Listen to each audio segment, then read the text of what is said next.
Her హి ఓం నమ శివాయ్. ఓం నమ శివాయ్. ఓం శ్రీ భద్రకాళీ సమేత వీరభద్రస్వామిని నమో నమః. మాతృ పితృభ్యో నమః. ఆచార్య అతిథిభ్యో నమః. శ్రీమాత లలితా త్రిపుర సుందరయే నమో నమః.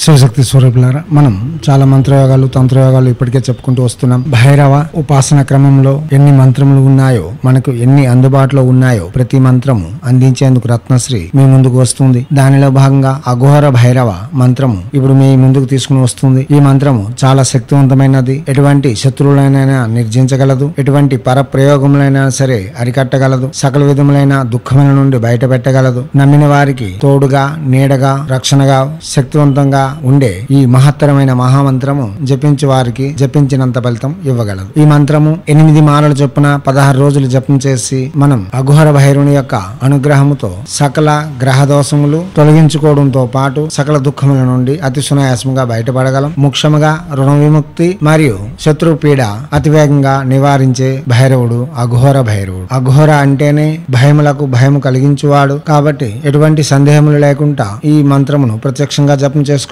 ఈ మంత్రమును ప్రతిరోజు తొలి సంధ్య మరు సంధ్య శక్తి కొలది జపం చేసుకోవచ్చు, లేదా 8 మాలలు చొప్పున 16 రోజులు జపం చేసి పురస్కరణ కూడా చేసుకోవచ్చు. మీ ఆవశ్యకతను అనుసరించి ఈ మంత్ర జపం చేసి అఘోర భైరవుని యొక్క అనుగ్రహముతో సకల భయముల నుండి బయటపడి ఆనందకరమైన జీవితమును కొనసాగించగలరు. ఇతర విషయములకు మమ్మల్ని సంప్రదించండి. అవగాహన పెంచుకునేందుకు ప్రసంగములను వినండి. డిస్క్రిప్షన్ లో లింక్ ఇవ్వబడి ఉన్నది. ప్రసంగములను విని అవగాహన పెంచుకొని జపములకు ఉపక్రమించండి. ఇప్పుడు అఘోర భైరవ మంత్రము.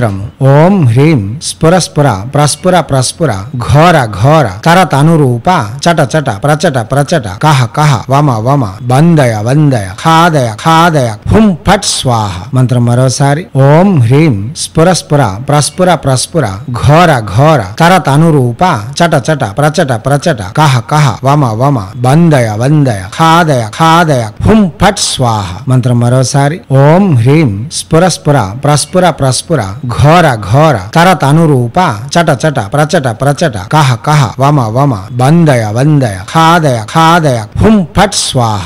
దేవత్మ స్వరూపులారా, ఏ మంత్రమైనా వాచక జపమే చేయాలి. మానసిక ఉపజపం పనికిరాదు. ముందు ప్రసంగాలను వినండి, ఓపికతో నేర్చుకోండి, తర్వాతే సాధనలు చేయండి. లేదా గురువులను సమీక్షించి గురువు యొక్క అధిపాగ్యంతో ఉంటూ చేయడం అన్నది చాలా విశేషమైన ఫలితం ఇవ్వగలదు. దేవత్మ స్వరూపులారా, చేయండి. చేసి తగ్గ ఫలితములను పొంది ఎనలేని ఆనందములతో మనస్కామ్య సంపూర్ణముతో ఆనందకరమైన భోగయుక్తమైన ఐశ్వర్యయుక్తమైన జీవితం కొనసాగించేందుకు కావలసిన నిర్మాణాలు మీ చేతులారా నిర్మించుకోవడంతో పాటు హైందవ సనాతన ధర్మ ఋషులు మనకు అందించిన విద్యలు వినియోగించుకోవడంలోను భారతీయ సంస్కృతి సాంప్రదాయాలు కాపాడడంలో ముందంజలో ఉండాలని కోరుతూ ఎప్పుడు మీ సేవలో రత్నశ్రీ హిందూ సేవ సమాజ్ ఆచార్య భీమసింగ్ రవికుమార్ ఆఫ్ నిఖిలానంద సాగర్ మహారాజ్.